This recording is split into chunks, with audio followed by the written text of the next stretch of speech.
All right, glad to have you back. It's time to review market activities today. Mr. Rotimi Fakayejo, capital market analyst and economist, joins me. Mr. Fakayejo, I think today let's start from the reaction to President Trump's tariff. You see markets bleeding across the board.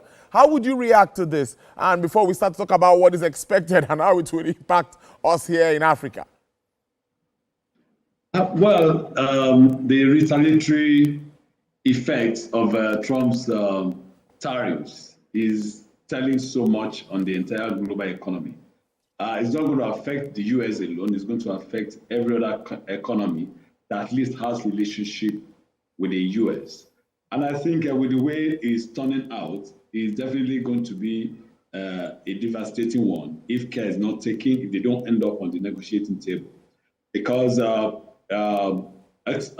analysts have been looking at it deeply and forecasting a situation whereby we may have a global recession as a result of this. So I believe that until everybody realizes, instead of carrying around high shoulders and come together to negotiate and see a better end to this, rather than what we are seeing presently. Because by the time the Chinese new tariffs of 34% will come into effect, maybe by April 10, I think it's going to be a different scenario entirely for the global stock market and even the global economy. So I believe that the only thing that should happen at this time is for all of them to shield their sword and come to a negotiating table and have a lasting solution to this.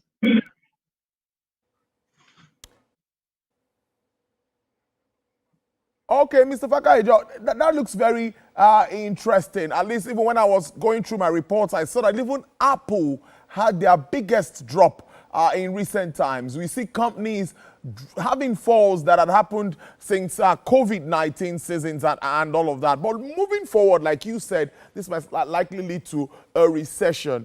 What can we start to do? Many say it's time for countries to start to look inwards. You see countries trying to retaliate, just like you said, but Trump doesn't look like he's going to bend on all of this. Where would this take us to, talking about strengthening other countries across the world, now across the globe? Well, I think Trump has said that he's taking us back pre-World War II.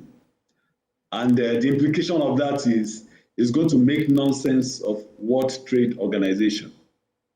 We have seen what has happened in WHO, how he has withdrawn from that, and he's talking about NATO.